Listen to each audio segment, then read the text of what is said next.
Hi, and welcome to Josh Langley Gets to Know. We are going to get to know an amazing lady, Sonia Bestulic. Now, she owns and runs a speech pathology clinic called Talking Head Speech Pathology. She is also the author of two children's books, Reese, Give Me Some Peace, which was shortlisted for the 2019 Speech Pathology Award. You don't realize how hard it is to say speech pathology. You really got to work at it. And she's also written a book which came out last year called Kisses in Your Heart. She does school talks, she gets asked to do speaking gigs all the time, and she also has her own podcast called Chat About Children, and she raising a family, 3 kids, just wow, she has got so many things, she's doing so many things, so many hats. So I wanted to know what motivates her, what drives her, and what things she's discovered about herself and about working as a speech pathologist. Okay, let's get to know Sonia Bestulic.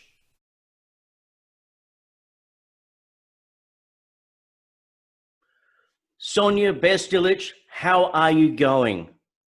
I'm doing very well, Josh. How are you? I am great. I just the world's chaotic mess at the moment, and what more could you want? We want to have a calm inner creative world and inner peaceful world. Exactly right. Now, in the introduction, I spoke about all the things that you do, that you run speech pathology clinics, you write children's books, you've got your own podcast called Chat About Children, you're raising a family, you're doing all this sort of stuff. And you know what? That makes me feel really tired just thinking about everything you do. So obviously you're a very driven person. What drives you? What makes you just go, I'm going to do all these things? Look, broadly speaking, Josh, I would say I care. I care about many things.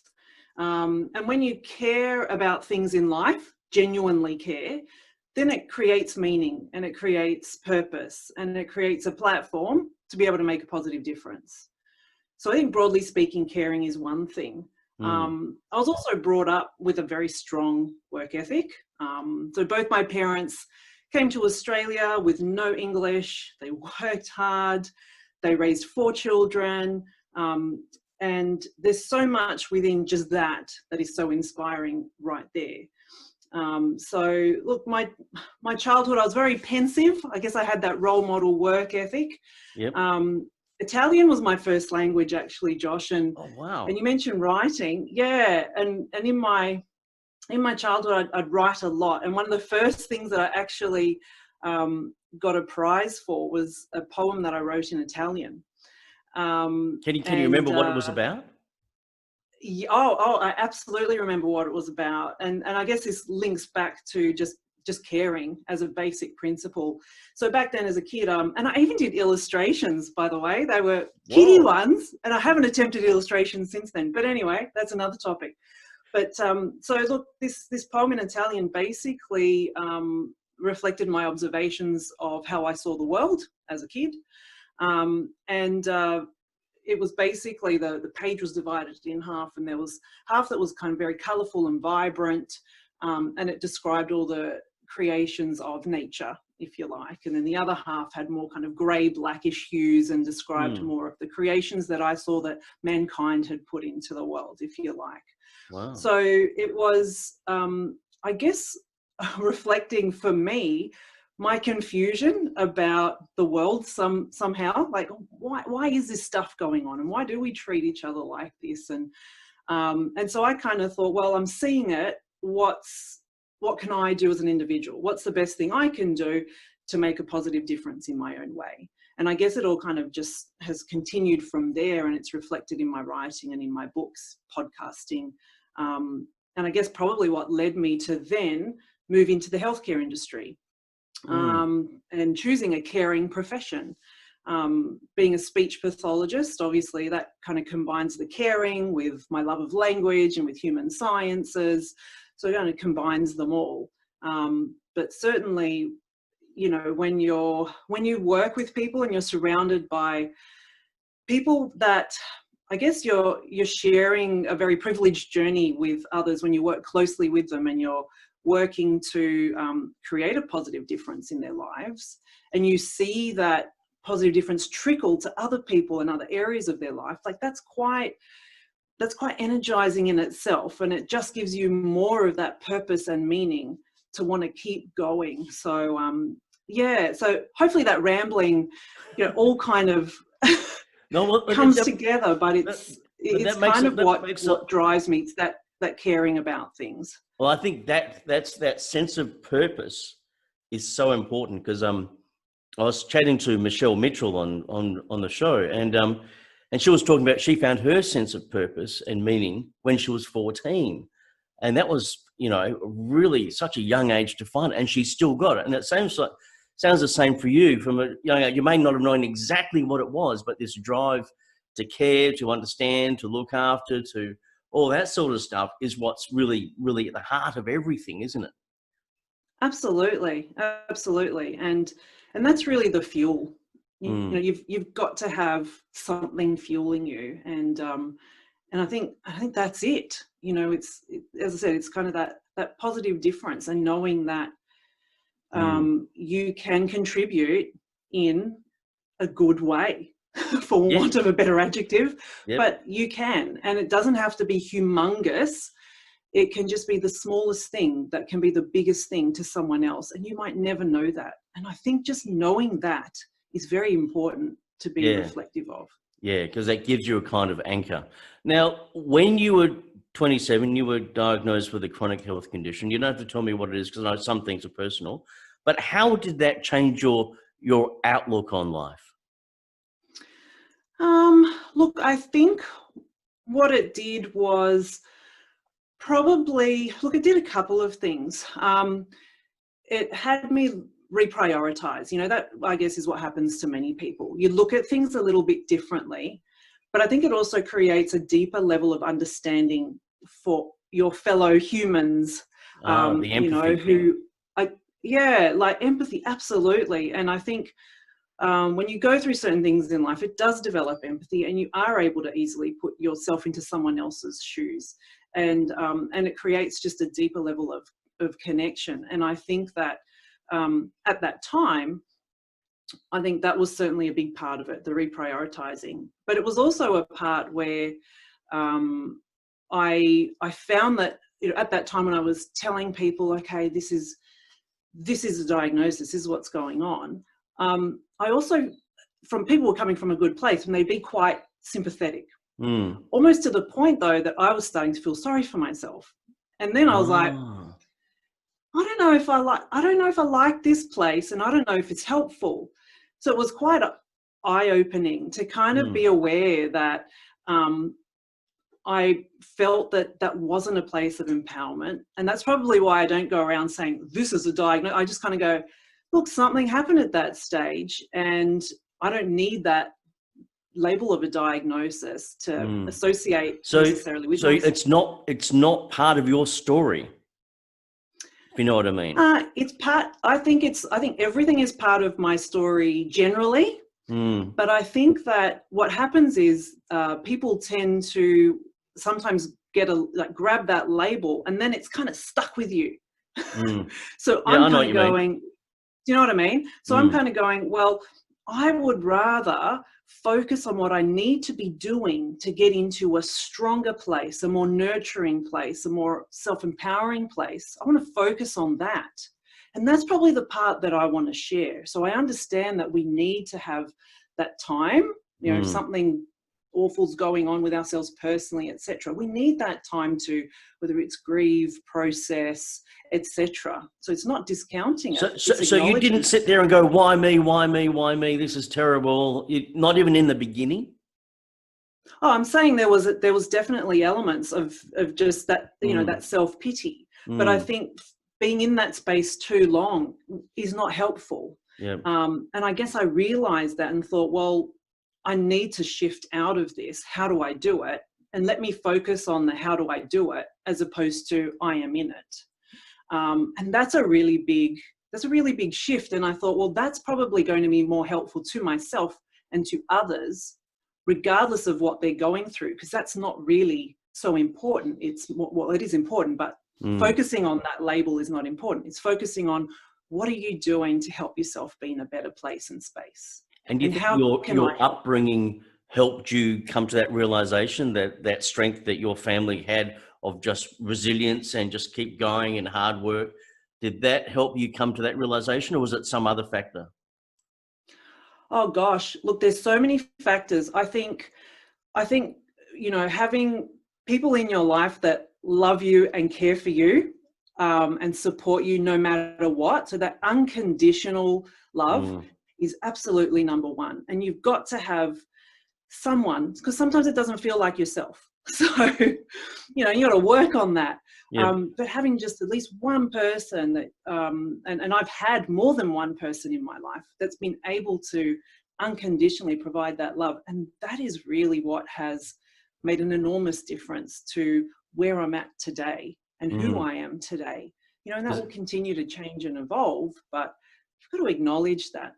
because it provides It's not, that anchor, that sense of stability, that there is somewhere that you feel safe and that you feel loved. Even if it's, as you said, just one person, that can give you that inner strength to be able to carry on, to move on, to see things from different angles, and to have that bit of resilience. So yeah, I totally agree that it's so important to have that. Now, you work with a lot of kids through your speech pathology clinic. What are these kids presenting with? What are the issues that they've got? They come and see a speech pathologist for. okay. So, look, speech pathologists do, we've got the perception, Josh, that we work on lisps, like people that can't say the S sound I can't right. say the word And festival. You put me into a studio and record me saying the word festival, and it comes out terrible. Okay, let's demystify all the myths about speech pathology. Go. right, the first myth is it's a lot more, we do a lot more than work on lisps and stutters. That's the first one, because I often, like even socially, when people say, oh, what do you do for work? And I mention speech pathology and they suddenly go, oh, I better watch how I speak. I better articulate like really carefully, and watch what I say and how I say stuff. And then a lot of the time they go on and they fumble and mumble their words, and Because because they they're get trying anxious and they so get worried, hard. and they can't say the word speech pathology properly. I was practicing for 5 minutes before we started. Well, you're doing well. You're doing well. Thank you. So, but look, it's a lot more than that. A lot more than that. So look, I founded Talking Head Speech Pathology in Sydney South about 14 years ago. So what we do, generally speech pathologists do heaps from birth right through to the final stages of life. It's very broad ranging. What we do at Talking Heads is, yes, we see a lot of kids, mostly kids, as well as adolescents and adults. But really, why do they come in? So it's a whole mixture of stuff, but I'll run through some of them.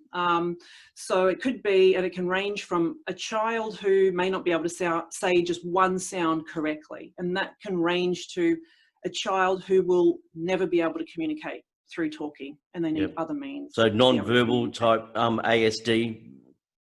Yeah, Yep. there are diagnoses, autism spectrum disorder or Down Hmm. syndrome, specific learning difficulties. So there are certain diagnoses that they will come in with, and a lot of the time it is, very much just a communication difficulty. I mean, 1 in 7 Australians have a communication difficulty, Okay. and you got to remember, communication's quite broad. So Yeah. it's not just oral communication, but it's written communication as well. So it's quite huge. But so look, who do we see? So it could be the child who is not speaking yet, a late talker. Often a parent will say they understand everything I ask them to do. They're really bright, they're smart, they understand everything, but they're just not talking. Mm. So that's a common one. And is that That's a very okay? Does the kid just start talking in their own time? Some kids do need a bit of a boost, which is where we come in. So Mind you, like there are enough typically they'll voices start in the talking world sometimes. If the kid just wants to stay quiet, I can understand that. But like you bring it down to the basic needs. Are they getting their needs and their wants met? Mhm. And if you can't communicate with words, that can be a really frustrating space to be in. for everybody. When you know what you want, you understand everything, but you can't communicate your message. Very frustrating. So we do a lot of work, with those children. And then you've got kids who have a lot of trouble understanding, comprehending, processing the language that they're hearing. And like, imagine that sitting in a classroom all day, for example, and listening to instructions. You know, a really tough spot to be for the kid, and for the family. So there's that. And then you've got the child who gets to school and they just are struggling to learn how to read and how to spell and how to write. That's a massive area that we work on. Is that, do you mind if I interrupt? Is that a situation where you get some kids, because they learn differently, and yet they're in a school environment where there's 30 kids and a teacher has to really try and do their best to make sure all those kids are learning at the same pace, because if one drops away or one is better than the other, they can't, it's so hard to manage. And then some of the kids who struggle, they just need to be taught a different way or need to be at a slower pace. Is that one of the things, because we're trying to put a round peg in a square hole in this education system, and not everyone's in that situation? Yeah, everyone learns totally differently. I mean, we see it as adults. We all learn really differently and we have different learning needs. So practically, how do you do that in a classroom setting? Tough. It's a huge challenge. It's a huge challenge for teachers. I constantly take my hat off to teachers and admire them, because to do what they do, firstly, they've got to care. They've got to be super passionate. And most of them do. And I know they really struggle with trying to keep it all on an even keel and go home going, have I done a good day's work? I've tried my best, within what they've got. Yeah, it's a real challenge, because they are, as I said, to be a teacher, you've got to care, you've got to be passionate, and they're doing everything that they can, and they can see often the differences that the children, or the different learning needs the children have.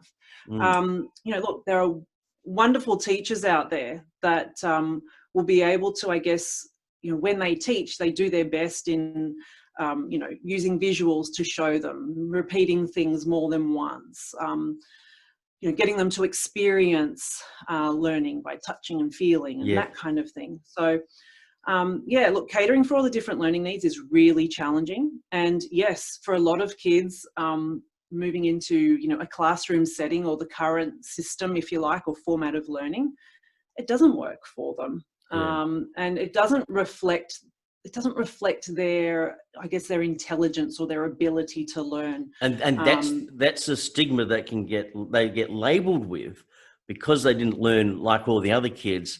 They missed out. They had huge gaps in their education, and then they made to feel like they're not good enough. They failed, and then there's no way to catch up. When really it's just a matter of them learning differently. Really, I've got to ask you, pretty much, how do the parents go with this? Because I know it's a huge burden on parents who worry about their kids who may be falling behind or need. How are they coping? Look, generally speaking, parenting is a tough gig. Generally, well, you would know. It is a tough. It's just such a tough gig, and I think when you just want your child to be happy, to be well, to be happy within themselves and to have good friends, like that's kind of the basic stuff you want. Happy, healthy, that kind of thing. So I guess, at the clinic, we see parents that are obviously wanting the best for their child. They want to help their child. Ultimately, that's where they come from. But look, we see a lot of anxiety, exhaustion, guilt, a lot of guilt. Why and what have I done? And Wow. that goes on as well. And I think that goes on generally in parenting life. Is something happens and you think, oh, what have I done, or have I done anything to contribute to that? It seems to be like a reflex kind of reaction or response. So look, there is a lot of that, those feelings, and at the same time, there's also a real strength behind that, and a real determination. And oftentimes, I guess, parents don't feel it at the time. But, the fact that they've come out or they've reached out for support, they're kind of going, I'm saying without words sometimes, I'm ready to help my child. I'm ready to have someone, i.e. you, join my support team and work with me, and help me get myself and my child in a better place. And I think, that's what makes our job is so rewarding.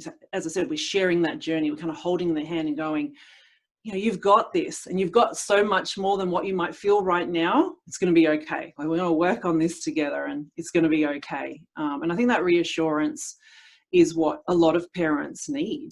Okay, let's acknowledge that space, and as I said earlier, move into what do we need to do now, and how do we get into a place of feeling empowered and that we can actually do something here. Do parents feel as though, you mentioned that sometimes they feel they failed because their child may have a learning difficulty or something like that. Do they think the decision to go and see a speech pathologist, apart from, okay, let's try and get some help here, do they think I've failed as a parent because I need to get help, when it should be the opposite? You need a team around you. Like, as I say, it takes a village to raise a child. Yeah. So let's get as much help as we can. Do you think, because as a society we're so individualistic, we go, if you can't do it by yourself, you failed. Whereas really we should actually be nurturing and supporting each other. So I talk to a lot of people who are in homeschooling communities and all that, and they have tribes of people. They'll share the parenting, they share the playtime, they share the education, and they all seem to thrive. But in most of Western society, it's all, you've got to do it by yourself. If you have to ask for help, then I'm sorry, what's wrong with you? How would you go about changing that? How do you change that mindset? You got to chip away at it. That's the first thing. And I think it's important to sometimes remind people of their strengths. I think that's very important, because we all have strengths. And yes, they're very individual, but they're very valuable. And I think sometimes we forget that. So I often will, and the same with the kids that we see. Okay, we're kind of looking at all the things that are not quite right or where they should be, etc. But what are your strengths? What do you love doing? What gets you motivated? Let's use some of that to help bridge some of the gaps. So okay, reading is hard. I get it, but you know what? I'm going to work out ways that you're going to find it easier. We're going to work on that together, because the way that I'll teach a child how to read this child is going to be very different to that next child. And I think for parents, it's really feeling like that mindset that it's not too late. They can actually do something. Because often there's that thing of, I should have come in when they were 3 and I could have done something. You know what? We could have all, in hindsight, we could have all done things really differently. But you're here now, and let's just look at what we can do and what's realistic, and focus on what matters.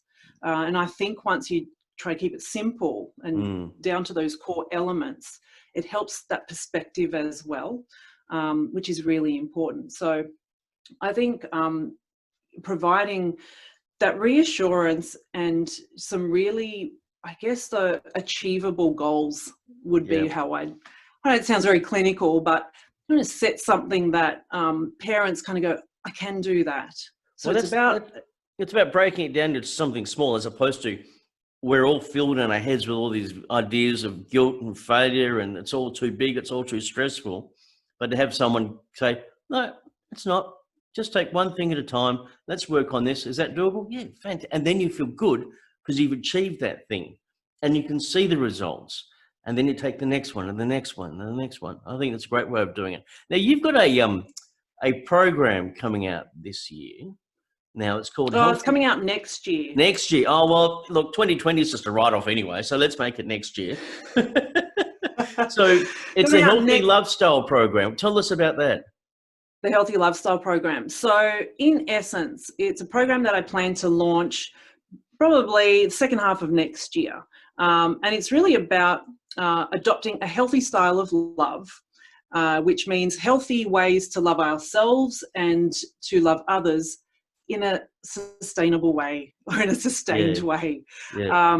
It's very much for mums. So it's for mums who I see as dancing that delicate dance of needing to nurture other people's needs and also having to nurture themselves. Yeah. So it's really looking at kind of, you know, being a companion for mums in that sense. I think it So sounds yes, like a so great it's program. already, yeah. So I'm really looking forward to it. Actually, it's already kind of mentioned on my website, just to let people know, I guess, if they do want to register expressions of interest, they can certainly, you know, do that, and I'll let them know when it's all set to go. But yeah, I'm really looking forward to it, and I think, like many things that I've done in life, it's one of those things that I see as also having a positive difference and a really positive transformative kind of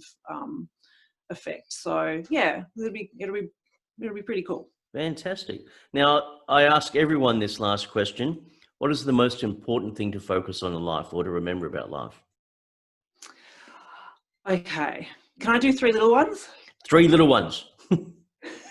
Only They're you, three Sonia. little ones. They're three little ones, so I won't say too much about them. They might be little, but they're big. So the first one would be keep learning through joyful playfulness. Oh, I in like life. that. Yep, that would be one. The second one would be believe in yourself and to gift others with your belief in them. Oh, I haven't heard that one before. I like that. So gift others your belief in them. Yep. If you use those words more often, I believe in you. Yes. It helps people almost instantly experience their own, like, inner light, if you like, their own abilities. The moment I say, I believe in you, you just go, Yes. I think I can create amazingness. And that's what Yeah. I want. I love that. I believe in you, Sonia. So, like, it just feels like, oh, I can do stuff. So, you know, I think believing in yourself and gifting your belief in others is absolutely important. And then the third one would be to carry love in your heart Yep. everywhere you go. Keep loving you. I like that one. That's brilliant. Sonia, where can people get in contact with you and sign up for your healthy lifestyle program and stuff like that? And buy your So books the as well. easiest place, what was that? And buy your books as well. Oh, and buy my books, yes. The soniabestulic.com.au website would be the simple I'll way put to that under access. here. Yeah, soniabestulic.com.au. And obviously I'm on the socials, Facebook, Insta, LinkedIn. But yeah, get to know me through the website. I think that would be lovely. Brilliant. Look, I've had a lovely time getting to know you, Sonia. It's been absolutely wonderful. Thank you very much for your time. Thank you, Josh. It's been a pleasure.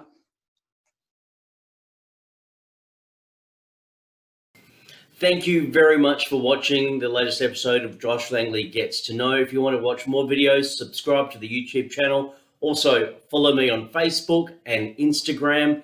All the links are on my website, joshlangley.com.au, and that's where you can also get my books for kids to help them make themselves feel good about who they are. I'm about helping kids make friends with themselves because that's what we all should be doing. And when we make friends with ourselves, we hopefully make friends with everyone else, and the world is a much better place. Thank you very much for watching.